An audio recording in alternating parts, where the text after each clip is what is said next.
नमस्कार दोस्तों, मेरा नाम ऋषभ जैन है और जो चैप्टर आज हम पढ़ने जा रहे हैं वो है द एनिमी, जो पर्ल एस बक ने लिखा है। ये चैप्टर उस टाइम पे लिखा गया है जब अमेरिकन सिविल वॉर चल रहा था, यानी कि जापान और अमेरिका दोनों देवर एट वॉर, वो दोनों युद्ध कर रहे थे। तो इसकी वजह से हम लोग समझ सकते हैं कि जापान और अमेरिका दोनों दुश्मन थे। अगर दो देश दुश्मन हो तो वहाँ के लोग भी एक दूसरे के दुश्मन बन जाते हैं। उसी टाइम पे ये चैप्टर लिखा गया है, उसी टाइम की ये बात एक्सप्लेन करता है, बताता है। चैप्टर की शुरुआत में बताया गया है कि डॉक्टर जो इस चैप्टर के मेन प्रोटैगनिस्ट हैं डॉक्टर सदाओ होकी, उनके यहाँ पर उनका घर सी कोस्ट पे और वहाँ पर वो एक अमेरिकन प्रिजनर को देखते हैं। सदाओ होकी जापानीज हैं, उनके घर के पास एक अमेरिकन प्रिजनर आता है। बट डॉक्टर सदाओ होकी क्योंकि एक डॉक्टर है, तो एक डॉक्टर का धर्म होता है कि वो उसकी जाति, उसके धर्म को जाने बिना उसकी मदद करे। कोई भी इंसान है तो उसकी मदद करे। अब वो उसके सी कोस्ट पे आ जाता है, उनके घर के पास आ जाता है। तो इस चैप्टर में हम ये देखेंगे कि डॉक्टर सदाओ होकी जो कि एक जापानीज हैं, और जब अमेरिकन उनके यहाँ आ जाता है तो वो उसकी मदद करते हैं, उसको भेज देते हैं, उसको पकड़वा देते हैं, उसको मार देते हैं। ये सवाल हमारे सामने है, अब खड़ा हुआ है। तो अब हम चैप्टर शुरू करते हैं। चैप्टर की शुरुआत में डॉक्टर सदाओ होकी के घर के बारे में हमें एक्सप्लेन किया गया है। डॉक्टर सदाओ होकी, पहले मैं लिख देता हूं उनका नाम, डॉक्टर सदाओ होकी। ये चैप्टर के प्रोटैगनिस्ट हैं। इनके घर को डिस्क्राइब किया गया है जब इनका घर एकदम सी कोस्ट पे है, यानी कि एक समुद्र के पास है। अब समुद्र के पास जब घर होता है तो बहुत ही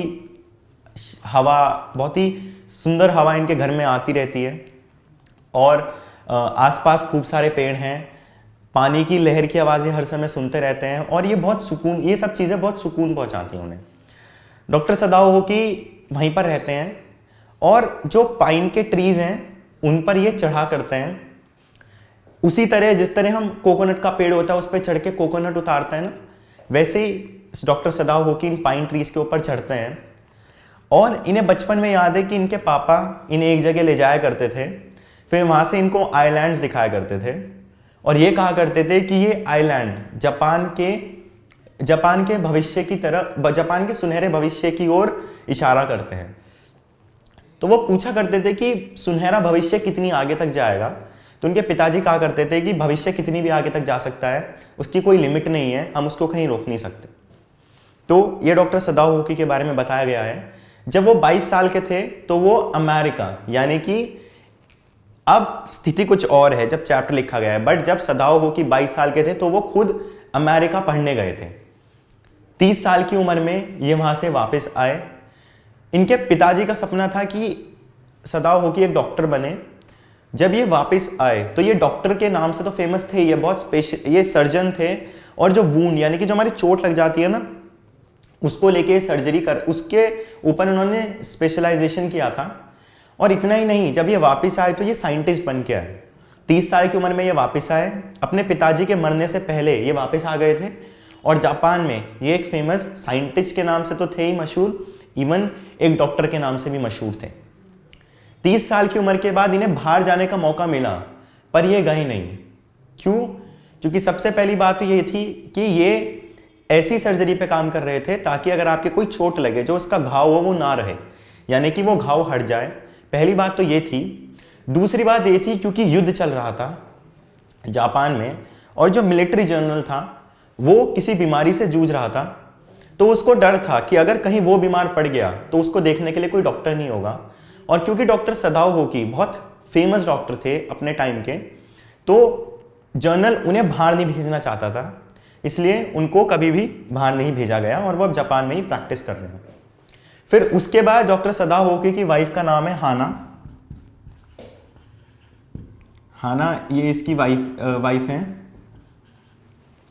हाना से डॉक्टर सदाओ होकी अमेरिका में मिले थे, बट उन्होंने उनसे तब तक प्यार नहीं किया जब तक उन्हें पता नहीं लगा लिया कि हाना जापानीज है या नहीं। क्योंकि अगर हाना जापानीज ना होती तो इनके पिताजी कभी भी इस शादी को मंजूर ना करते। हाना से वो अमेरिका में मिले थे अपने एक प्रोफेसर के घर पे। जो प्रोफेसर का घर था वो बहुत ही बेकार सा था, उनके घर का खाना भी बहुत खराब था, कमरे भी छोटे छोटे थे, एंड डॉक्टर सदाओ को जाना वहाँ बिल्कुल पसंद नहीं था।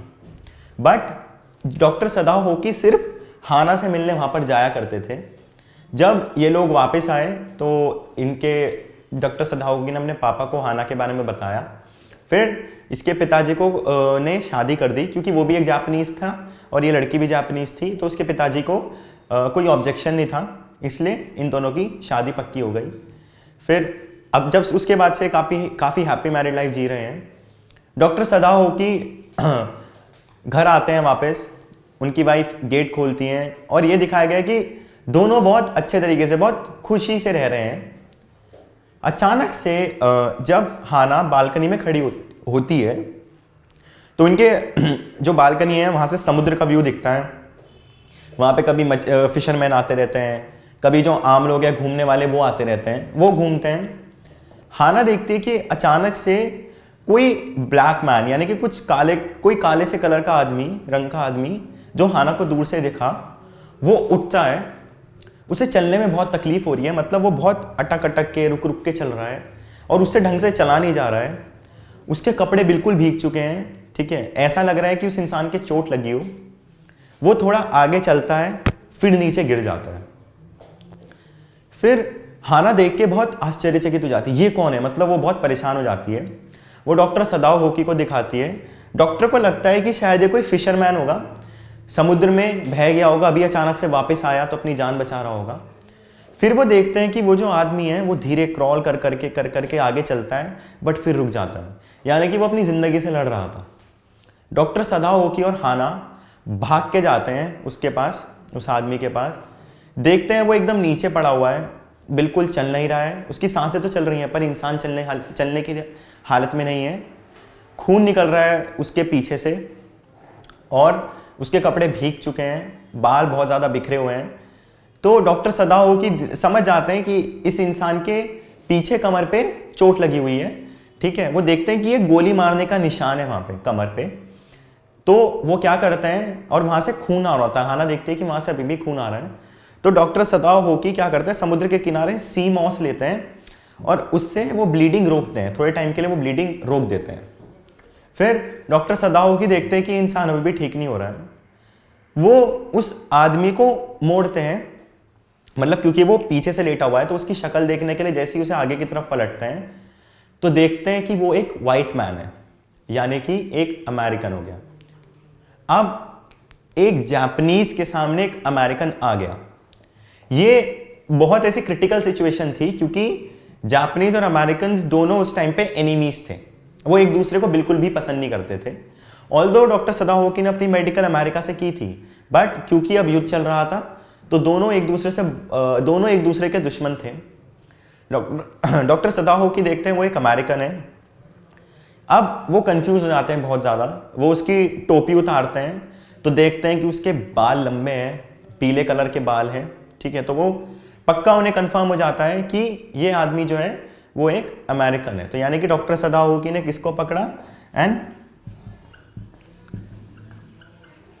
अमेरिकन, ठीक है, अमेरिकन को पकड़ा है। उसको डिफाइन कैसे किया हुआ है, मतलब वो एकदम मोशनलेस लेटा हुआ है वहां पे, उसे कुछ पता नहीं है, ठीक है। अब हाना और डॉक्टर सदाओ दोनों डिस्कस करने की कोशिश कर रहे हैं कि मतलब अब किया क्या जाए। क्यों? क्योंकि अगर उसे शेल्टर देंगे, यानी कि उसे अगर अपने घर में रखेंगे, ठीक है, और अगर घर में रखने के एक जापानीज अगर एक अमेरिकन को घर में रख रहा है तो, और अगर जापान के लोगों को पता चल गया है, किसी पुलिसमैन को, आर्मी मैन को पता चल गया तो उन्हें पक्का प्रिजन में डाल दिया जाएगा, ठीक है। ये बात कंफर्म थी कि उनको प्रिजन में डाल दिया जाएगा, और अगर वो उसको छोड़ देते हैं तो वो मर जाएगा। तो वो एक ऐसी सिचुएशन में फंस गए हैं कि अगर छोड़ देंगे तो मर जाएगा, और अगर शेल्टर देंगे तो उनको खुद को जेल में बंद कर दिया जाएगा। यानी कि शेल्टर देने का मतलब था कि उनकी खुद की अपनी लाइफ डेंजर में है। सो हाना और डॉक्टर सदाओ अब सोच रहे हैं कि किया क्या जाए, मतलब अब किस तरह से इस बात को कंट्रोल किया जाए, कैसे इस इंसान के साथ क्या किया जाए। तो डॉक्टर सदाओकी के दिमाग में एक क्वेश्चन आता है, एक उपाय आता है कि एक काम करते हैं, इसको समुद्र में वापस फेंक देते हैं। इससे क्या होगा, ना उन्हें घर में रखेंगे ना उनको छोड़ेंगे, एंड देन हो सकता है समुद्र किनारे वो कहीं बहते बहते कहाँ पहुंच जाए। वैसे तो वो वहां भी मर जाएगा, बट जब उनकी आंखों के सामने तड़पता हुआ नहीं मरेगा। एंड क्योंकि डॉक्टर का ये धर्म होता है, ये फर्ज होता है उसका कि वो अपने पेशेंट्स को देखें, लेकिन क्योंकि एक वॉर चल रहा है तो उनकी सिचुएशन ऐसी है कि वो नहीं कर सकते। तो डॉक्टर सदाओकी सोल्यूशन तो देते हैं कि एक काम करते हैं, इस इंसान को फेंक देते हैं। बट जब डॉक्टर सदाओकी आगे बढ़ते हैं उसे फेंकने के लिए, तो उनकी हिम्मत नहीं होती, क्योंकि आप क्या कर रहे हो, इस तरह से एक इंसान को मार रहे हो, एंड एक डॉक्टर एक इंसान को मारे नहीं हो पाता है, मतलब एक डॉक्टर नहीं कर पाता है। तो डॉक्टर सदाओकी के दिमाग में भी यही है, वो सोचते हैं कि वो नहीं कर पाएंगे, ऐसा नहीं हो पाएगा कि वो उसको फेंक दें, उसको बाहर फेंक दें। तो वो बहुत ज़्यादा कंफ्यूज्ड है। फिर उनकी वाइफ पूछती है कि एक्चुअली में ये है कौन। तो डॉक्टर सदाओकी देखते हैं कि उसकी कैप के ऊपर यूएस नेवी लिखा हुआ है, ठीक है। तो अमेरिकन की जो कैप है उसके ऊपर लिखा हुआ है यूएस नेवी। ये जो वर्ड है, इसके लिखे होने का क्या मतलब है कि वो एक वॉर प्रिजनर था, यानी कि वो युद्ध के टाइम पे उसको पकड़ा गया था। वो जरूर जापान में आया होगा लड़ने के लिए, ठीक है। नेवी में था तो यानी कि समुद्र के किनारे वो लड़ने के लिए आया था, पर जापानीज ने उसको पकड़ लिया, उसको जिंदा पकड़ लिया। उसके बाद उसको प्रिजन में रखा गया, और क्योंकि उसके बैक पे गोली का निशान था, यानी कि उसके बैक पे गोली चलाई गई थी, इसका मतलब ये है कि वो वहां से भागा है। अब अगर कोई कॉमन अमेरिकन आदमी हो तो भी उसको शेल्टर दिया जा सकता है, बट एक सोल्जर, यूएस नेवी का सोल्जर जो जापानीज आर्मी के लोगों को मारने आया है, ऐसे आदमी को अगर डॉक्टर सदाओकी जो कि खुद जापानीज हैं वो शेल्टर दें, तो ये बिल्कुल भी सही नहीं है। तो डॉक्टर सदाओकी समझ जाते हैं कि वो यूएस नेवी से है, क्योंकि उसके बैक पे गोली लगी हुई है, तो यानी कि वो वॉर प्रिजनर था और वो भाग रहा था, इसलिए भागते भागते उसके बंदूक से गोली चलाई गई होगी उसके ऊपर, उसको चोट लगी हुई है। अब डॉक्टर सदाओकी और हाना सोचते हैं कि क्या किया जाए, क्योंकि बहुत ज़्यादा कंफ्यूज्ड है। एंड डॉक्टर सदाओकी सोचते हैं कि अगर ये आदमी वैसे ही पड़ा होता और इसके कोई घाव ना होता, इसकी कोई चोट ना होती, तो भी वो उसको समुद्र में फेंक देते। बट क्योंकि उसके एक चोट लगी हुई है, यानी कि उसके बैक पे एक वूंड है, और डॉक्टर सदाओकी तो वूंड के स्पेशलिस्ट हैं, ठीक है। डॉक्टर सदाओकी क्या है, वूंड के स्पेशलिस्ट हैं, यानी कि जो इस आदमी के चोट लगी हुई है जिसकी वजह से इस अमेरिकन की जान जा सकती है, उसमें डॉक्टर सदाओकी ने स्पेशलाइजेशन की है। तो वो इसको चाहते हुए भी धक्का नहीं दे सकते, बट उनके पास अब एक ही चीज बचती है, एक ही सोल्यूशन बचता है डॉक्टर हाना और डॉक्टर सदाओकी के पास, कि वो इसको फेंक दें, क्योंकि वो और कुछ नहीं कर सकते। तो हाना भी यही कहते हैं कि चलो इसे काम करते हैं कि हम इसको सी में वापस फेंक देते हैं। बट पहले हाना ट्राई करती है उसको फेंकने का, अमेरिकन प्रिजनर को अंदर डालने का, नहीं हो पाता। देन डॉक्टर सदाओकी ट्राई करते हैं कि इसको सी में वापस फेंक दें, वापस चला जाए, नहीं हो पाता, क्योंकि एक डॉक्टर एक इंसान को नहीं मार सकता। एंड डॉक्टर सदाओकी एक ऐसे आदमी रहे, एक ऐसा कैरेक्टर है जो बहुत ऑनेस्ट रहे हैं, जो अपने काम के लिए डिटरमिन्ड रहे हैं, ठीक है ना। तो उनके लिए एक प्रिजनर भी तो एक आदमी है ना, तो उसको वापस सी में फेंकना बहुत मुश्किल है। तो हाना कहती है डॉक्टर सदाओकी से कि I can not do it, मैं नहीं कर सकती, हो सकता है तो तुम कर दो, ठीक है। इससे क्या होगा कि डॉक्टर सदाओकी जो अमेरिकन प्रिजनर है वो सी में चला जाएगा। बट इवन डॉक्टर सदाओकी भी ट्राई करते हैं, कोशिश करते हैं कि उसको वापस सी में फेंक दें, बट वो भी नहीं कर पाते।